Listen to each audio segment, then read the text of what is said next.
भारतीय संविधान के तृतीय भाग में नागरिकों के मौलिक अधिकारों यानी फंडामेंटल राइट्स की विस्तृत व्याख्या की गई है। यह अमेरिका के संविधान से ली गई है। मौलिक अधिकार व्यक्ति के नैतिक, भौतिक और आध्यात्मिक विकास के लिए अत्यधिक आवश्यक है। जिस प्रकार जीवन जीने के लिए जल आवश्यक है, उसी प्रकार व्यक्तित्व के विकास के लिए मौलिक अधिकार यानी फंडामेंटल राइट्स के प्रकार। पहला, समानता का अधिकार। दूसरा, स्वतंत्रता का अधिकार। तीसरा, शोषण के विरुद्ध अधिकार। चौथा, धार्मिक स्वतंत्रता का अधिकार। पांचवा, संस्कृति और शिक्षा के संबंध अधिकार। छठा, संवैधानिक उपचारों का अधिकार। मौलिक अधिकार के अंतर्गत ये बताया गया है कि वे सब कानून जो संविधान के शुरू होने से ठीक पहले भारत में लागू थे, उनके वे अंश लागू रह जाएंगे जो संविधान के अनुकूल हो, अर्थात उसमें मेल खाते हों। यह भी कहा गया है कि राज्य कोई ऐसा भी कानून नहीं बना सकता जिससे मौलिक अधिकारों पर आघात होता हो। राज्य शब्द से तात्पर्य है संघ सरकार, राज्य सरकार। अब हम ऊपर दिए गए 6 मौलिक अधिकारों यानी फंडामेंटल राइट्स का बारी बारी से संक्षेप में वर्णन करेंगे। पहला, समानता का अधिकार, जिसका मतलब है राइट टू इक्वालिटी। इसके अनुसार राज्य की तरफ से धर्म, जाति, वर्ण और लिंग के नाम पर नागरिकों में कोई भेदभाव नहीं किया जाएगा।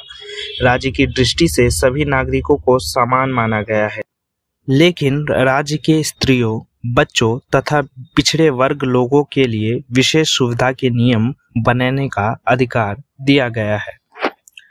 कानून के समक्ष समानता अनुच्छेद 14 यह ब्रिटिश विधि से लिया गया है। इसका अर्थ है कि राज्य पर बंधन लगाया जाता है कि वे सभी व्यक्तियों के लिए एक समान कानून बनाएगा तथा उन्हें एक समान रूप से लागू करेगा। धर्म, नस्ल, जाति, लिंग या जन्म के स्थान पर भेदभाव का निषेध, जो कि हमें अनुच्छेद 15 में दिखता है। लोक नियोजन के विषय में अवसर की समता, जो कि हमें अनुच्छेद 16 में दिखता है। अस्पृश्यता का निषेध, जो कि हमें अनुच्छेद 17 में दिखता है। उपाधियों का निषेध, जो कि हमें अनुच्छेद 18 में दिखता है। दूसरा, स्वतंत्रता का अधिकार यानी राइट टू फ्रीडम। प्रजातंत्र में स्वतंत्रता को ही जीवन कहा गया है। नागरिकों के उत्कर्ष और उत्थान के लिए यह आवश्यक है कि उन्हें लेखन, भाषण तथा अपने भाव को व्यक्त करने की स्वतंत्रता दी जाए। उन्हें कम से कम राज्य सरकार द्वारा ये आश्वासन दिया जाए कि उनकी दैनिक स्वतंत्रता का आकरण, अपहरण नहीं किया जाएगा। भाषण और भावाभिव्यक्ति की स्वतंत्रता, शांतिपूर्ण निशस्त्र एकत्र होने की स्वतंत्रता, संघ या समुदाय या परिषद निर्मित करने की स्वतंत्रता, राज्य के किसी भी कोने में निर्विरोध घूमने की स्वतंत्रता, किसी भी तरह की आजीविका की चयन करने की स्वतंत्रता, अपराधों के लिए दोषित के विषय में संरक्षण, प्राण और शारीरिक स्वाधीनता का संरक्षण, बंदीकरण और विरोध से संरक्षण।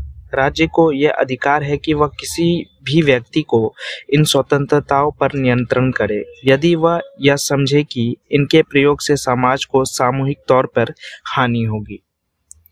तीसरा, शोषण के विरुद्ध अधिकार, राइट अगेंस्ट एक्सप्लॉयटेशन। संविधान के अनुसार मनुष्य का क्रय, बेगार तथा किसी अन्य प्रकार की जबरदस्ती लिया गया श्रम अपराध घोषित किया जाएगा। यह बताया गया है कि 14 वर्ष से कम आयु वाले बालकों को कारखाने, खनन अथवा अन्य संकटमय नौकरी में नहीं लगाया जा सकता। चौथा, धार्मिक स्वतंत्रता का अधिकार, right to freedom of religion. संविधान के द्वारा भारत एक धर्मनिरपेक्ष राज्य घोषित किया गया है। आर्टिकल 25, 26, 27 और 28 में धार्मिक स्वतंत्रता का अधिकार उल्लिखित किया गया है। राज्य में किसी भी धर्म को प्राधान्य नहीं दी जाएगी। धर्मनिरपेक्ष राज्य का अर्थ धर्म विरोधी राज्य नहीं होता। अतः प्रत्येक व्यक्ति की आय, नैतिकता और स्वास्थ्य को हानि पहुंचाए बिना अपना धर्म पालन करना का संपूर्ण अधिकार दिया गया है। पांचवा, संस्कृति और शिक्षा के संबंध अधिकार, कल्चरल एंड एजुकेशनल राइट्स। संविधान द्वारा भारतीय जनता की संस्कृति को बचाने का भी प्रयास किया गया है। अल्पसंख्यकों की शिक्षा और संस्कृति के संबंध हितों की रक्षा की व्यवस्था की गई है। यह बताया गया है कि नागरिकों के किसी भी समूह को जो भारत या उसके किसी भी भाग में रहते हैं, अपनी भाषा, लिपि और संस्कृति को सुरक्षित रखने का अधिकार है। धर्म के आधार पर किसी भी इंसान को शिक्षण संस्थान में नाम लिखवाने से रोका नहीं जा सकता। छठा, संवैधानिक उपचारों का अधिकार, राइट टू कॉन्स्टिट्यूशनल रेमेडीज। भारतीय संविधान में मौलिक अधिकारों यानी फंडामेंटल राइट्स को अतिक्रमण से बचाने की व्यवस्था की गई है। संविधान के अनुसार सर्वोच्च न्यायालय को मौलिक अधिकारों का संरक्षण माना गया है। प्रत्येक नागरिकों को मौलिक अधिकारों की रक्षा के लिए सर्वोच्च न्यायालय से प्रार्थना करने का अधिकार प्राप्त है। डॉक्टर भीमराव अंबेडकर ने बताया था कि मौलिक अधिकार यानी फंडामेंटल राइट्स उल्लिखित करने का उद्देश्य एक तो यह है कि व्यक्ति इन अधिकारों का दावा कर सके और दूसरा यह है कि अधिकार इन्हें मानने के लिए विवश हो। मौलिक अधिकारों का निलंबन यानी सस्पेंशन ऑफ फंडामेंटल राइट्स। निम्नलिखित दशाओं में मौलिक अधिकार सीमित या स्थगित किए जा सकते हैं। पहला, संविधान में संशोधन करना का अधिकार भारतीय संसद को है। वह संविधान में संशोधन कर मौलिक अधिकारों को स्थगित या सीमित कर सकती है। भारतीय संविधान में इस उद्देश्य से बहुत से संशोधन किए जा चुके हैं। इसके लिए सांसद को राज्य के विधानमंडलों की स्वीकृति की आवश्यकता नहीं रहती। दूसरा, संकटकालीन अवस्था की घोषणा होने पर अधिकार बहुत ही सीमित हो जाते हैं। तीसरा, संविधान के अनुसार स्वतंत्रता के अधिकार और व्यक्तित्व अधिकार कई परिस्थितियों में सीमित किए जा सकते हैं, जैसे सार्वजनिक सुव्यवस्थाएं, राज्य की सुरक्षा, नैतिकता, साधारण जनता के हित में या अनुसूचित जातियों की रक्षा इत्यादि के हित में राज्य इन स्वतंत्रताओं पर युक्ति संगत प्रतिबंध लगा सकता है। चौथा, जिस क्षेत्र में सैनिक कानून लागू हो उस क्षेत्र में उस समय अधिकारियों द्वारा मौलिक अधिकारों का अतिक्रमण या स्थगन हो सकता है।